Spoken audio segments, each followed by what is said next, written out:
Hello' everyone, মই Ruby আৰু মোৰ অন্য এটা মিনি ব্লগলৈ আপোনালোক সকলোকে স্বাগতম জনাইছোঁ। আৰু মই আজি ৰাতিপুৱাই শুই উঠি কি দেখিলোঁ জানেনে বাৰু? গোটেই আমাৰ বাৰীৰ ভিতৰত পানীয়ে গোটেই আমাৰ পুখুৰী চুখুৰী চব বুৰি গ'লগৈ। এইফালে দেখিছেনে বাৰু? আজি যোৱা ৰাতি বহুত ডাঙৰখিনি বৰষুণ দিলে, সেইকাৰণে গোটেই বাৰীৰ ভিতৰত পানী সোমাই গ'ল। আৰু ৰাস্তালৈ ওলাই গৈ দেখিলোঁ যে এইফালে মানুহবোৰে গোটেই নিজৰ ৰাস্তাই আঁঠুৱা পাতি দিছে, কাৰণ পুখুৰীবোৰ বুৰি গৈছে যে, সেইকাৰণে মাছবোৰ ওলাই আহিছে, মাছ ধৰিবলৈ কাৰণে আঁঠুৱা পাতি দিছে।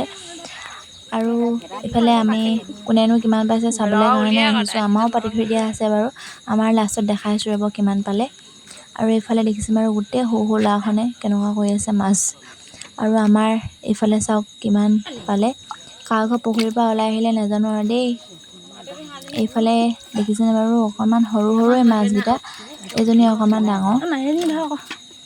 আপোনালোকৰ ফালে বৰষুণ দিছিলে নাই দিয়া কমেণ্ট এটা কৰি জনাব। আমাৰ কিন্তু এইফালে তামাম বৰষুণ দিলে। এতিয়ালৈ আহিছোঁ তেনেহ'লে, বাই। সৰু এইকেইটা